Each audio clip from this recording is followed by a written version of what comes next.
শান্তনুর পর সুদীপ। একে একে নিভিয়ে দেওয়া হচ্ছে দীপশিখা। সুদীপের শিখাও নিভিয়ে দেওয়া হয়েছে একে সিরিজের ঝটকায়।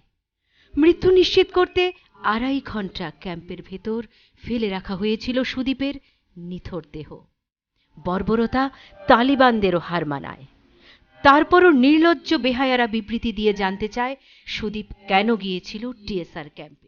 সাংবাদিকরা কোথায় যাবে, কেন যাবে, সে কথা জমের হিসেব রক্ষক চিত্রগুপ্তদের কাছে কৈফিয়ত দিয়ে যেতে হবে নাকি আস্পর্দার বলিহারি। চিত্রগুপ্তদের হিসেব দেয়নি বিধায় দপ্তরের কোনো কর্তাকে, সুদীপের বেলায় অন্তত চোখে পড়েনি। তবে সংগঠিতভাবে যমরাজার হিসেব রক্ষক চিত্রগুপ্তরা অসাংবাদিক সভাসদদের নিয়ে হাজির হয়েছিল ঠিকই। পার্টি পরিবারের সন্তান নাকি সুদীপ। যদিও তরুণ সাংবাদিকদের সদর্প অবস্থানে সব দেহে কবজা জমাতে পারেনি চিত্রগুপ্তরা।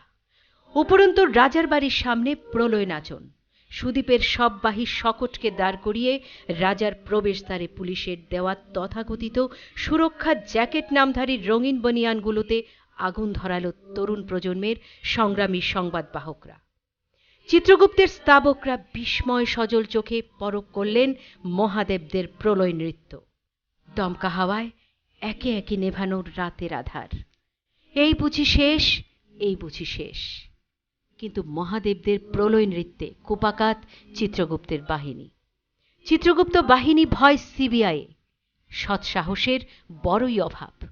পাছে না ফাঁস হয়ে যায় জওয়ানদের জন্য আসা প্রতি মাসের 3600 বোতল বিলিতি সুরার পয়সা বিগত 1.5 বছর ধরে কাদের কাদের পকেটে যায়।